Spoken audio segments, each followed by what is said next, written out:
Lurgan, Northern Ireland. December 2022. 32-year-old Natalie McNally was born to parents Noel and Bernadette and had 3 brothers, Brendan, Declan and Niall, with Niall saying that being the only girl, she was definitely the princess of the family. Described as quick-witted, independent and driven, Natalie had studied law before going into marketing, and she now worked for the huge bus and rail services company, TransLink. Outside of her job, her loves and hobbies were simple: jigsaws, reading, sports and long walks with her dog River. Natalie was a big activist and loved supporting her local charities and community, and she was also a regular face at Belfast Pride. She even campaigned for better services for those living with diabetes in Northern Ireland, something which she had dealt with herself since the age of 3. Her best friend said she was tiny and gentle, but when it came to things she was passionate about, she could be the loudest person in the room. She was in a relationship with 33-year-old Stephen McCullough, and they had just found out that Natalie was pregnant. Although they had only been together for a few months, Bernadette said the pair were really in love and couldn't wait to meet their little one. Natalie had told her mum and dad about the baby, but was going to surprise the rest of her family on Christmas Day with the news. This would be her parents' first grandchild, and the first niece or nephew for her brothers. It was a really special time for everyone.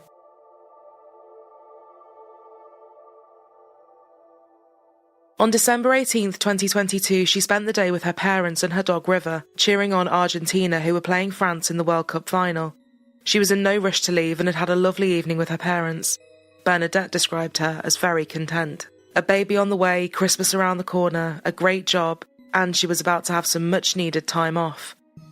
However, Natalie did have a shift the next day, and as much as she wanted to stay and talk, she bundled River along with a load of Christmas wrapping paper into her car.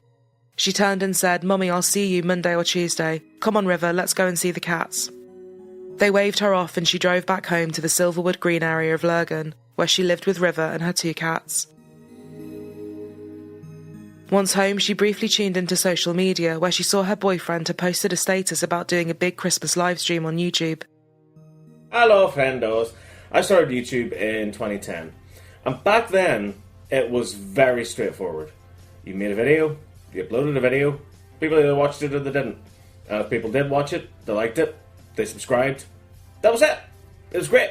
Over the years, he had amassed almost 40,000 subscribers. He would often upload videos of himself gaming, giving reviews of products and TV shows, talking about all manner of electronics and gadgets, and showing off his extensive array of collectibles.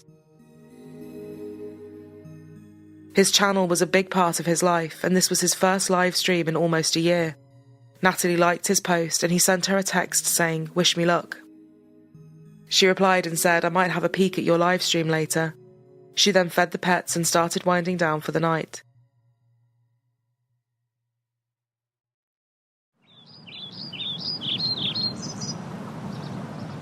The following morning, alarmingly, Natalie didn't turn up for work, and she wasn't answering her phone. As the hours ticked by and it was soon late and dark, after such a lovely day with her family, the lack of communication was very unexpected. At 10 p.m. that night, with still nothing from Natalie, Stephen, who lived about a 20-minute drive away, decided to pop over. With her being pregnant and the potential of something being wrong, the concern had mounted quickly. No sooner had Stephen entered her home, he was on the phone to the authorities.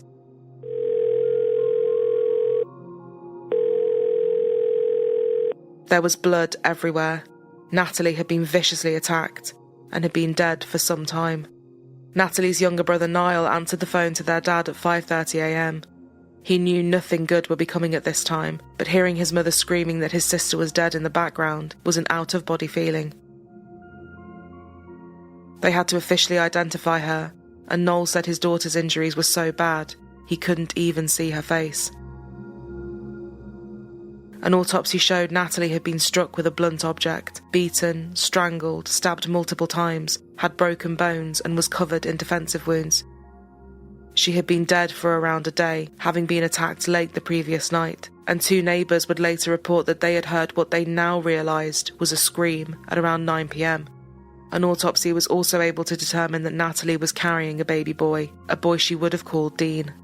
She was just 3 days away from the scan that would have told her this, a scan that she and Bernadette had been planning to go to together. Detectives from the Major Investigation Team have now launched a murder investigation following the death of Natalie McNally in Lurgan. This follows the results of the post-mortem. The 32-year-old died a violent death, having been stabbed a number of times, and there are signs of defensive injuries. She was murdered at her home in the Silverwood Green area of the town, and evidence now suggests that she was murdered on the night of Sunday, the 18th of December. Officers were called to the property along with colleagues from the Northern Ireland Ambulance Service. Sadly, Natalie was pronounced dead at the scene. It is distressing to add that Natalie was in fact 15 weeks pregnant. This fatal attack, which happened in her own home, has therefore resulted in a double tragedy. The death of a mother-to-be along with her unborn baby. I am asking anyone with information about this murder to please come forward. In particular, I am appealing to motorists who were travelling on the Killen Road, Lurgan, on Sunday the 18th of December between 8:45pm and 9:45pm, and who may have captured dashcam footage of this journey. Given that Stephen had walked in and been the one to find her, officers were cautious and arrested him. He said he was home all evening, showing them his live stream, which lasted from 6 p.m. until midnight. Hey, and we're live. Hello, everyone. A little bit out of the blue, this, isn't it? So, hello to all on this glorious Sunday evening. So I just thought, why not? I'm gonna do a live stream because this day next week is Christmas. So what more could you want for Christmas other than an evening with your old pal Stephen? I wanted to do a live stream, and I've been wanting to do one for quite some time now. Only trouble is there's a couple of elements, shall we say, that have been preventing me from doing anything. Mostly it has been work, and it has been stuff in my private life. It's also been the fact that this computer is on its last legs, the fact that I've had so many YouTube videos to work through. It's all been a bit of a nightmare. While some of it was a blur because he had been drinking throughout, he hadn't left and he hadn't spoken to Natalie during this time. He told them he had been cutting out drinking as Natalie was now avoiding alcohol, so it was in solidarity with her. But as it was a Christmas streaming special, he decided to, in his words, get shit-faced. He fell asleep almost as soon as the stream ended and was pretty hungover and sleepy most of the next day. Who on earth would want to do this to Natalie, they asked. Stephen told them her ex-partner had recently been harassing her, and it was the only name that came to mind. His live stream was a solid alibi and he could be accounted for.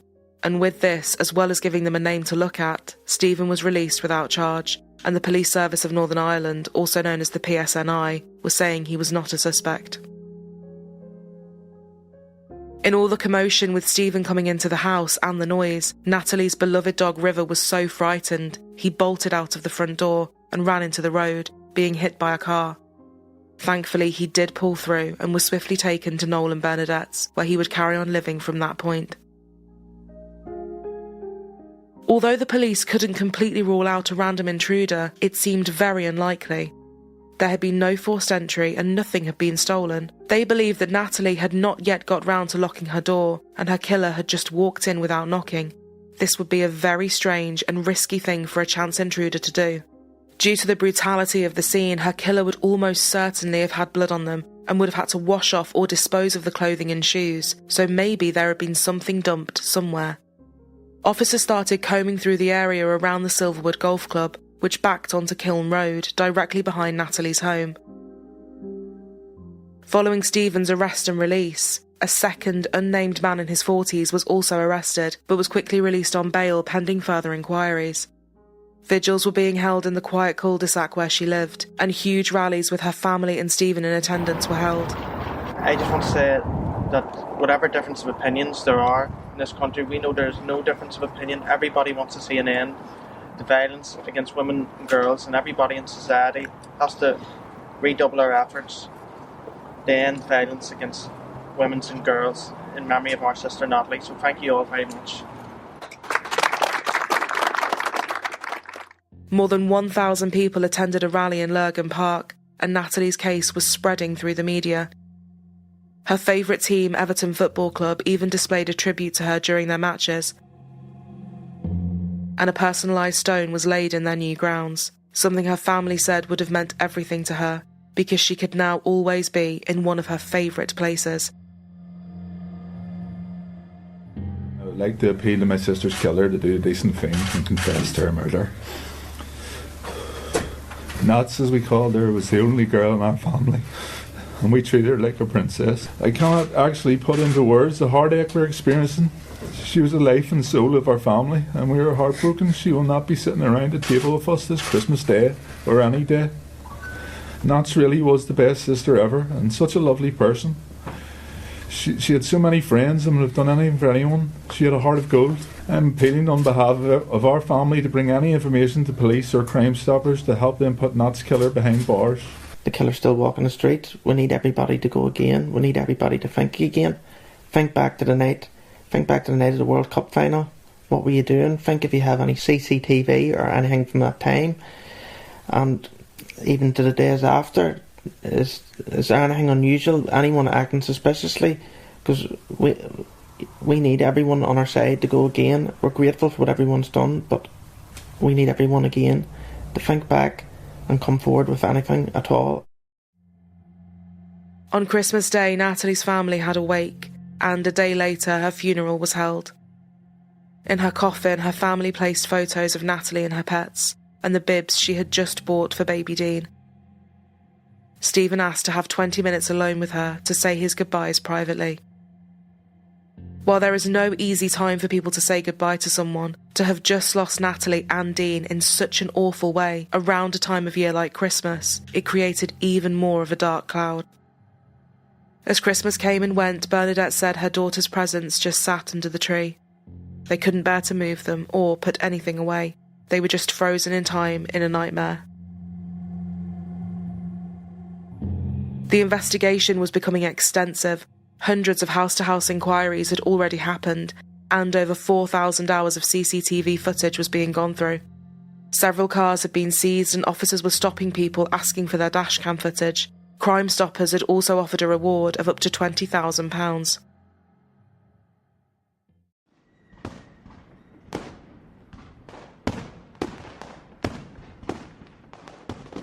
It soon rolled over into the new year, and on the 5th of January, the PSNI said they had some tapes that they wanted to release to the public.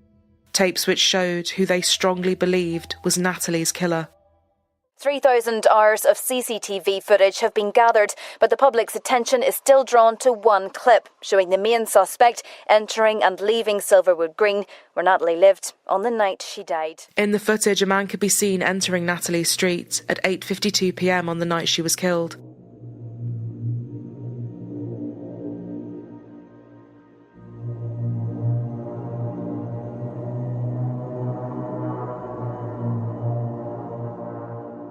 Then at 9:30 p.m, a little over half an hour later, he was spotted coming back out and walking the same way he came in.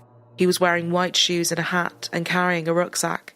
More CCTV from another camera, which they did not release to the public, showed the same figure walking straight up to Natalie's house. They felt the way in which he walked up to her home showed he clearly knew the area, knew Natalie, and was there for one thing. It was a targeted and planned attack.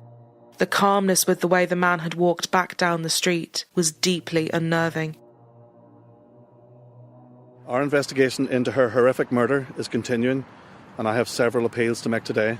I'm still keeping an open mind, but my main line of inquiry is that the murder was committed by someone that Natalie knew and indeed was comfortable allowing into her home. I would like to direct people's attention to the CCTV footage that we previously released.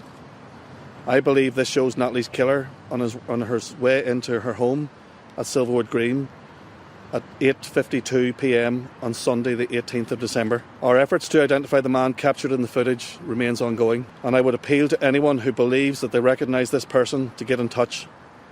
Someone must know who he is, and I would appeal to you to do the decent thing and to get in touch with me. Do you really want to protect a man who can kill a woman and her unborn baby? And if the person did do that, you know, there has to be someone protecting it. Yes, you have to be. Do you do that and go home and act normally? Like, do you really? I don't know. I think somebody's bound to have some inkling, and what loyalty? You can't have a loyalty to a monster who brutally murdered my Natalie. Like, it's just not. It's not.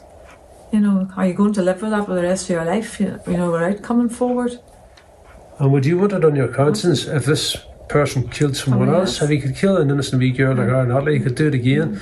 And if you don't give this person up, who could be the next person he kills, you know? And that'll be in your conscience for the rest of your life, knowing you could have prevented this.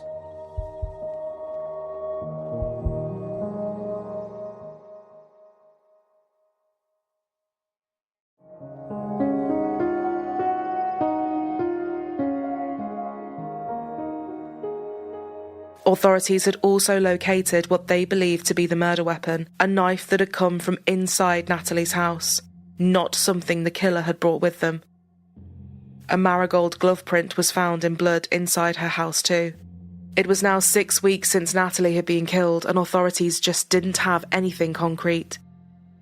The name that Stephen had given them had gone nowhere, and there were no more tips coming in about the CCTV. There was no evidence to suggest that this ex-boyfriend, the person who Stephen had accused, was in Lurgan at the time of her murder, and that person was with someone else at the time. A total of 3 arrests had now been made, but no charges filed. There was now a fear that so much time had passed, her killer could long have fled Northern Ireland and gone elsewhere, and if that was the case, they were looking at an almost impossible task. Instead of continuing to move the searches for clues further afield, they decided to focus back in and closer to home. Detectives said so much of it was down to waiting for forensics to come back and going through people's devices with a fine-tooth comb. One detective said, "A good percentage of our investigations we are able to resolve in a relatively short period of time, often within 7 or 8 days. I can't go into specific details about why this investigation is so difficult, but it is a complex investigation." Something about a certain person's devices had rung an alarm bell. Stephen McCullough, Natalie's partner. His behaviour in general since Natalie had been killed was odd, to say the least. After his release, he had not once asked the detectives for an update on her case, not once chased them for any information, and, quite frankly, had shown zero interest in getting anything solved. Hello YouTube viewers and random Doctor Who fans. Yes, the time is finally upon us. After years of B&M Frankensteinian mashup figure sets, Character Options have at long last released something new, the Regeneration set from the power of the Doctor. It brings us an updated 13th Doctor figure, wearing an outfit she technically wore for all of 2 minutes of screen time, but hey, new is new. Plus we get... He had also refused to give detectives the full details about Natalie's house when he got there, what he saw and what happened before he called for help. Natalie's family didn't really know Stephen and had only met him a handful of times, but after Natalie died, they described him as ingratiating himself within them. Suddenly, he was around all the time.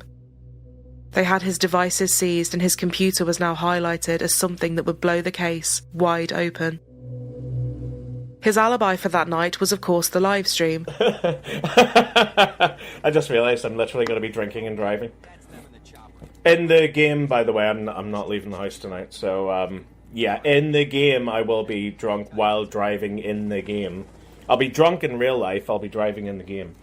Just keep myself in the good books, shall we say? And during the 6 hours he was online, he had been playing Grand Theft Auto Vice City. Police force that we have lost over the last 12 years is just fucking frightening, and no wonder crime is on the rise. That's why I like sticking to just doing crimes in a video game. Keeps things simple, mate. His stream was also called Violent Night Christmas Live Gaming Stream. Wearing a Christmas hat and drinking, his description box read, "Celebrate the most joyous time of year by watching a drunk mash buttons on a controller as if he's some sort of expert, then go mental after failing miserably, all in real time. Merry Christmas." But this 6-hour live stream he had done on December the 18th was in fact not live at all. It had actually been pre-recorded late on December 14th and had been set to play on YouTube between 6 PM and midnight on December 18th. And just 5 minutes after it went live on YouTube, Stephen had deleted the pre-recorded video off his computer. He had frequently apologised to his viewers, saying he was unable to interact with them in the chat because his computer was having technical issues, further creating the illusion that he was live when actually they were watching a video that had already been made. In fact, I am. I'm still alive. Good. Right, yeah, so I need to get my anxiety about whether or not the stream will crash just out of the way, otherwise it'll affect the whole bloody thing. To be honest, I'm genuinely not looking at the live chat, so I don't know if people picked up on that or not. But, yeah, I think I kind of fucked that last mission. The worst part is I can't even use my phone to check the fucking live stream comments either, because I'm pretty sure that will fuck with my internet and fuck with this stream. So that's good, isn't it? The more experts watched, the more frightening everything became, and the more obvious it was that the lengths he had gone to falsify his alibi was chilling. That'll do me. I've got work tomorrow as well. Then again, it's my final week, so work Monday, Tuesday, Wednesday, off Thursday, off Friday, off Christmas Day, off Boxing Day, off a couple of days after that, back into work on Wednesday, then off until New Year's. So it'll be enough time to rest, relax, spend time with my loved ones. Actually, I think it'll be a really fucking good Christmas this year. But yes, sorry, I'm getting horribly distracted. Yeah, that's physics. That's what would happen in the real world. Abso-fucking-notly. Abso-fucking-notly.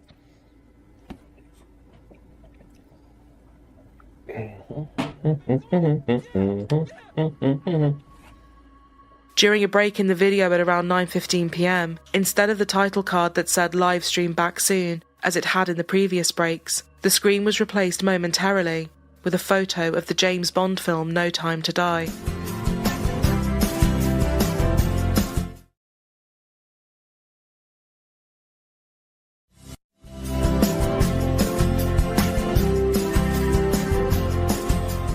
This would have been the time that Natalie was being killed, and the same time that neighbours had heard the scream.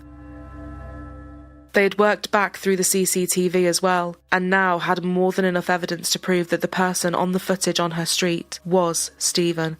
Although they didn't release this to the public, the cameras showed that before he walked onto her street, he could be seen at a bus stop at Kingsway, Dunmurray, where he had waited for 15 minutes. He had the hood of his coat pulled down and a mask on his face. He was carrying an Asda bag for life, and as he got onto the bus, he dropped some money onto the ground. He removed a black glove, which showed a yellow marigold glove underneath, gloves that later matched the print of blood in Natalie's home. During the bus ride, he was sat very still, only moving his mask slightly to take a sip of a can of Coke. He got off the bus with the Asda bag, walking for a while and carrying on past the railway station near Natalie's home. Then at 8:42 p.m, he was seen on another camera getting closer to Natalie's street. He disappeared for 10 minutes and then returned, this time without the Asda bag, and instead with a black rucksack. What happened to the bag or what was in it is still unknown. After he left her street at 9:30 p.m, he was seen again on various cameras walking into Lurgan Town Centre, before approaching a phone-a-cab taxi that had been ordered via an app. The driver had picked him up outside a pub and was supposed to drop him off not far from there, but Stephen had told him he needed to go to a different address than the one he had booked for, something about his mom being ill. Detectives spoke to the taxi driver and he confirmed that he had dropped Stephen off at what would turn out to be his address. This was at 11:13 p.m. And at 11:13 p.m. he was still, he claimed, live on YouTube. 3 minutes after he was dropped outside his house, Stephen's phone manually swiped open for the first time in more than 5 hours. The taxi driver was easily able to identify him as well. The police had been keeping this all very close to their chests. They had already released Stephen once, so they needed to be absolutely sure they had everything before they arrested him again. I think I'll wrap up this stream with none of you watching at all. Just by saying, Merry Christmas, everyone. It's a time that we look forward to and we get excited about whenever we're young. And then as we get older, we get much more cynical and stuff like that. And then we reach a stage where we realize it's not about us anymore. It's about the younger generation, and it's about keeping that love alive and passing it on. I think that's something I'm looking forward to doing more than anything else, really. I think the important thing to take away from it is to use it as a time, not for what we receive, but what we can give in terms of presents, in terms of love, in terms of sex. It's just been one of those nights, hasn't it? But yes, I think the message rings true that Christmas, it's not about the shopping, it's not about the lights and the tints and all that crap. It's literally just about having some time off to enjoy spending time with the people that you love. So until next time, everyone, thank you for watching. Good night. On February 2nd, 2023, to the shock of everyone, Natalie's partner and father of her unborn baby was officially charged with murder. His lawyer applied for bail, saying that he had to pre-record the stream because his computer was not working, and it's actually a fairly normal thing for people to do. It was argued that pre-recording something doesn't make someone a killer. His lawyer said, you still need to be there, you still need to be activating with the equipment to stream it. He said that any connection of Stephen to the person in the CCTV was minimal at best. He comes before the court with no record. He comes before the court with ties to the community and with his own address. I would ask this court to find that he is a suitable candidate for bail, his lawyer argued. But despite his pleas, the judge denied his bail. She said the risk of further offending, if he can carry out an attack like this, if the police case is right, then who knows what else he is capable of. And the planning involved and the knowledge of technology, which is far above my head, but I assume that also means there is potential to interfere with the investigation in a way that someone like me could not do. The prosecution and police said that the degree of planning and level of sophistication shown, along with the premeditation, deceit, and efforts to conceal, is something that courts in this jurisdiction will rarely have seen. It also later came out that Stephen had left his phone in Natalie's family's house to secretly record them for almost an hour. Likely, they think, to see what, if anything, they knew, and what their suspicions were, so he could always stay one step ahead.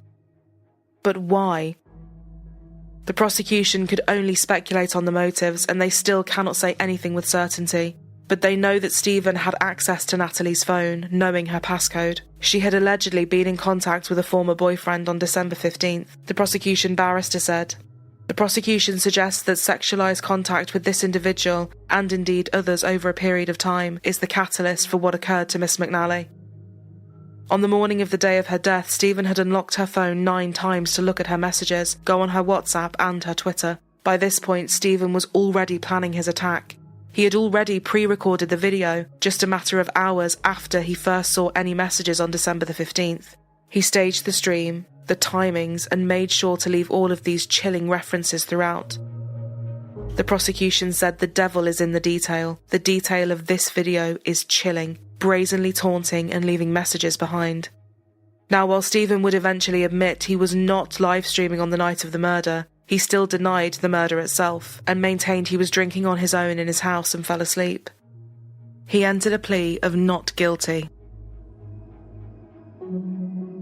Natalie McNally's family and friends were in court today to watch her former partner, Stephen McCullough, deny murdering the 32-year-old mum-to-be. Stephen McCullough of Woodland Gardens in Lisburn stood in the dock, and when the charge of murder was put to him, he replied, not guilty. A trial date was set for the 9th of September and is expected to last 3 to 4 weeks. During the court hearing, a request was also made for the trial to be held in Belfast because the case is heavily CCTV and technology based. As 33-year-old Stephen McCullough was led out of the dock in handcuffs, he didn't look at Natalie's family, including her parents, in the public gallery. The case will be reviewed again in March. In January 2024, it was announced the earliest time his trial could start would be September 2024, with the judge calling it the most complex case she had ever seen. Police said the lengths that Stephen had gone to plan what he had done, cover it up and give himself an alibi was staggering. He stood with her family at her funeral, grieving alongside them, while secretly recording them, and all while knowing exactly what had happened. A strategy for tackling violence against women and girls was due for publication in Northern Ireland after this happened, with the government saying Northern Ireland has the joint highest female homicide rate in Europe, and the number of women murdered in their own home doubled during lockdown. Natalie's family continue to work with other people that have gone through similar things, campaign and keep Natalie's name alive in the media. Noel said his worst fear in life was always one of his children passing away before him. Bernadette said Natalie would always say, "Wise up, would you, mammy? Just get on with it." Her daughter was a no-fuss and no-drama person, and her get-on-with-it attitude inspired her to take everything as it comes, as hard as that might be. There was nothing that Natalie couldn't handle, and Bernadette always remembers that in her darkest moments.